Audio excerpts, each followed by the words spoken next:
watching Two Tribes TV. Please hit the subscribe button to follow us. Gor Mahia is a well-known Luo hero who used magic and miraculous powers which he inherited from his grandfather to rule his people. He was the son of Ogada and grandson of Ogalo, and was born in the late 18th century. His birthplace was Lake Victoria, the place where the waters shimmers under the setting rays of the sun, and Luo fishermen bring in the day's catch to shore, the place where the cool breeze flows in gently from the waters to the swampy beaches and rush through the trees.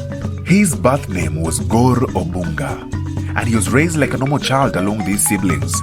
Gor's father was named Ogada from the Kanyamwa subtribe, and his mother was Atoka Nyokado of Kanyada, also a Luo subtribe. He was Atoka's only son in Ogado's polygamous family. One day, Gor's father summoned Ogalo to bless his children. Gor was only at the age of 5 at the time. A ceremonial bull was slaughtered. Ogalo went about blessing each child with the meat of the bull. But when it was Gor's turn to be blessed, Ogalo did something different.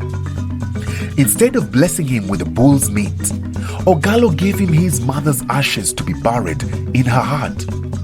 This strange experience became the origin of Gor's power. After this, he became even a mystery to Ogalo, from whom he inherited his magical powers. He performed miracles with his preternatural powers, which earned him the name Gor Mahia, meaning strange and lethal. It is said that people couldn't distinguish if Gor was a walking spirit on earth or a man possessed. Not only did Gor possess magical powers, but he also had powers of prophecy. One strong, clear vision that he had was of baby-like creatures who were as unstoppable as a locust.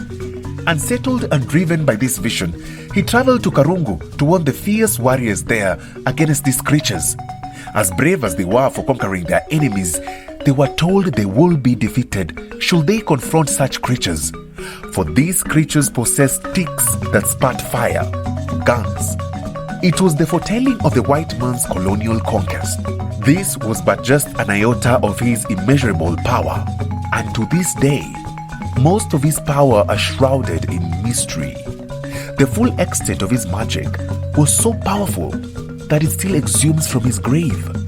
Herbalists make pilgrimages to his grave to partake his powers, but they are warned not to pick leaves or pick stones from his grave because it disturbs the spirit of Gor Mahia. Those who have done so without the express permission of Gor Mahia's descendants are said to have fallen sick and even at times perished. Please hit the subscribe button to follow us. Be part of the movement. Join the tribe. Bringing you informative and exciting fresh content. This is Two Tribes TV.